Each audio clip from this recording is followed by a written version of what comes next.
These YouTubers spend years working hard on their channels to turn it into their dream job, only to lose it all either because of some stupid decision they've made or controversies they've gotten themselves into. So grab yourself a glass of water, some snack and sit back, as we discuss why these YouTubers' hard work went down the drain, starting off with Kwebblekop.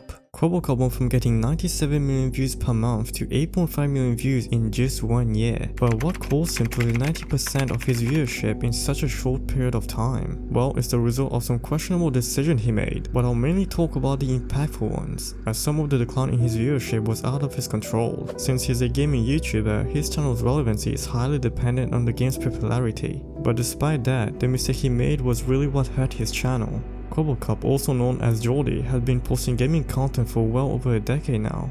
But his downfall started when he decided to start a channel called Blue with an AI clone of himself that would replace him and create content on his behalf.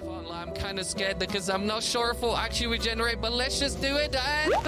Oh my god, the block worked. With his attention and focus now being split between his two channels, his AI channel started to see some success in May 2021, gaining about 4 million views in his first month. But it was also during this time where Jordy's main channel would take a massive hit, as he went from averaging 100 million views per month to getting about 60 million views per month. And with the months that followed, he started to get less and less views. And the reason why he decided to clone himself? Well, he stated that it was the result of a burnout, as in a tweet he posted that said, 4 years ago, I was in the middle of a burnout. I made 3 videos per day, streamed 2-3 hours per day. I wish I could clone myself, so I did, which would become the biggest mistake he ever made. And the decline on his main channel led him to posting a video titled, My Most Important Video, where he said he was having a hard time being creative and that he wasn't enjoying YouTube as much anymore. I'm having a hard time being creative. I'm having a hard time having fun in my job.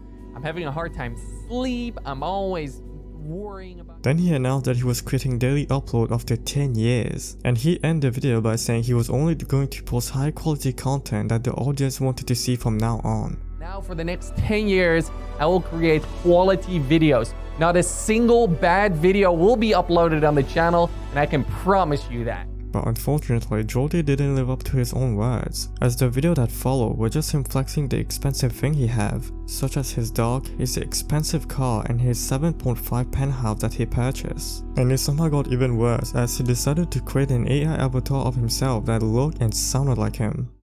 Every second you've been watching of this video so far has been completely AI generated. And instead of creating content that showed the real him, he decided to let an AI do that in his place, leaving his fanbase to be really disappointed with him, and eventually losing most of his audience, which led to his downfall. But I'll give credit where it's due, as he shut down the AI version of himself and went back to creating content that showed the real him in it. But unfortunately, the damage has already been done, as his views still haven't recovered. But considering how much money he made during his peak as a content creator, he should be more than fine, but the same can't be said for the next person we're going to talk about, which is Jason Nash.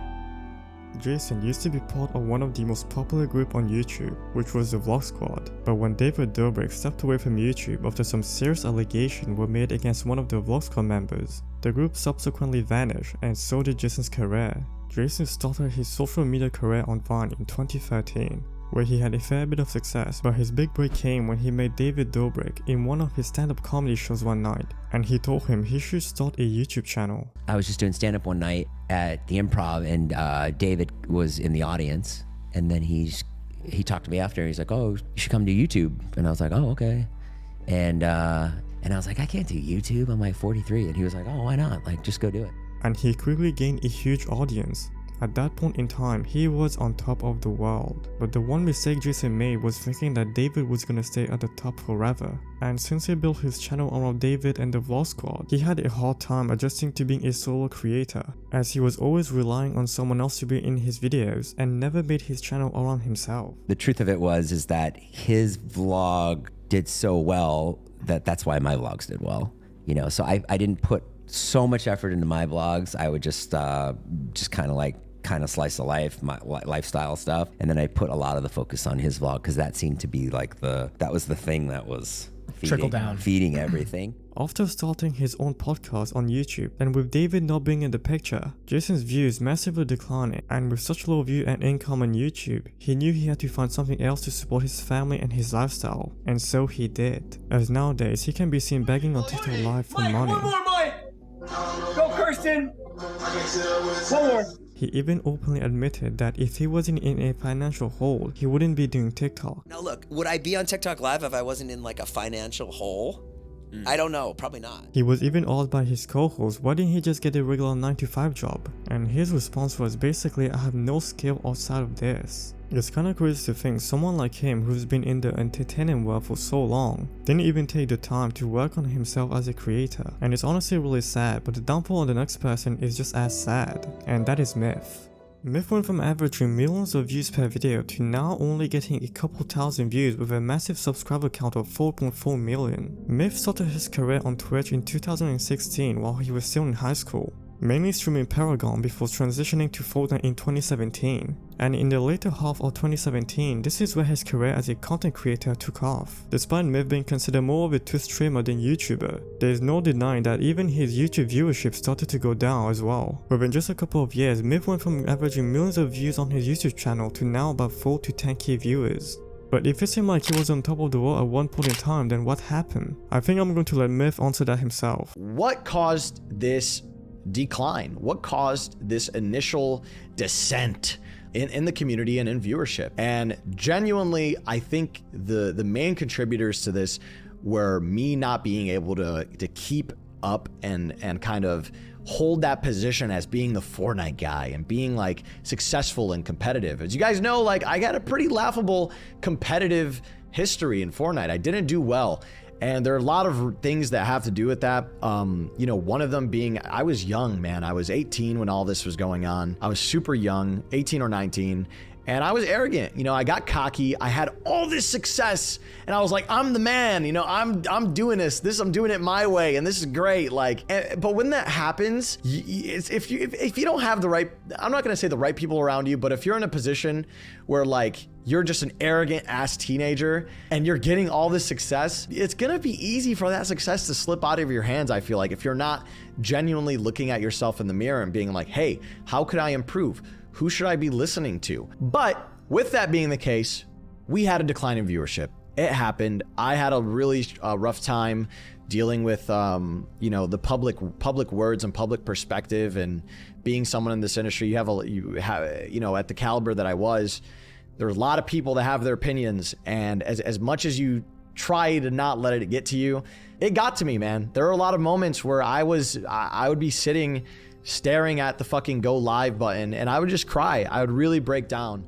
Like he said himself, it was just that he couldn't hold his position as the Fortnite guy and was young and arrogant, on top of not being able to handle the pressure of being known as one of the best players in the game. But despite the decline in viewership, he's still really grateful to be where he is now. I'm in a secure and happy position to where I feel like I'm able to do that. And even if you don't swing by, I just want to give a big thank you to those that watched me in the past and helped really change my life, man. Thank you guys for everything. Without your help and support at one time throughout some period of my career, I wouldn't be in the position I am today, and I wouldn't be as motivated as I am today. So thank you. From the bottom of my heart, thank you. He experienced being both at the highest and lowest point of being a content creator, which helped him grow significantly as a person. But for our next creator, Fousey, it was a result of mental health issues and manic episode, along with admitting his video were in fact fake. Fousey has been a prominent figure since the early days of YouTube, rising to fame by posting various pranks that went viral. He started off by making sketch videos before moving to pranks video, a niche he would go on to dominate for several years, with many of the pranks he posted getting well over 100 million views. However, he later admitted that his pranks were fake, along with 99% of pranking channel also faking and staging their pranks. And that's because of the climate that YouTube was. And what had happened was, so pranks took over YouTube. Of course. The top thing. Now, everybody who wasn't doing pranks, all the top creators, obviously, whether they said it or not, were salty. Very angry. So their thing was, F these fake pranksters, da-da-da-da. So now all these people are saying that, oh yeah, fake, F these fools, da-da-da. Not understanding, man, that 99% of the pranks were fake. But despite everything, Fousey's channel was still doing really well, and he achieved the 10 million milestone in 2017. But despite having all the fame and money in the world, Fousey's inner demon got the best of him. Fousey planned an event called His Die Love Arrive, where he claimed that he met Drake and began manifesting that he would attend the event. But to no one's surprise, Drake never showed up, and it was just him having a manic episode and it would change his life forever. Now of you saying Fousey is the biggest piece of shit, egotistical asshole on this earth. I have bipolar and depression. That what you put into my head made me want to myself.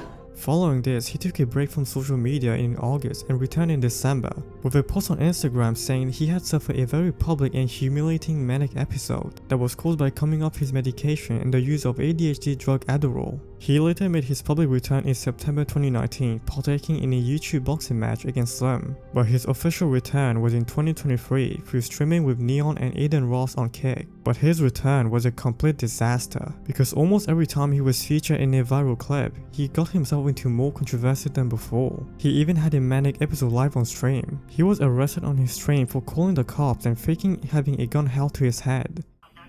There's a gun to my head right now. There's a gun to my head. Help, ma'am, he left. Ma'am, he left. There's a gun to my head. Help, get them. Help, bye. Ma'am, Intercontinental, what's my room number? Help, tell me. 2027. Okay, and who is this guy? I don't fucking know. So how do you want us to look for him if you don't know where he is? I have his address. What is his address? I said grab my security 20 minutes ago.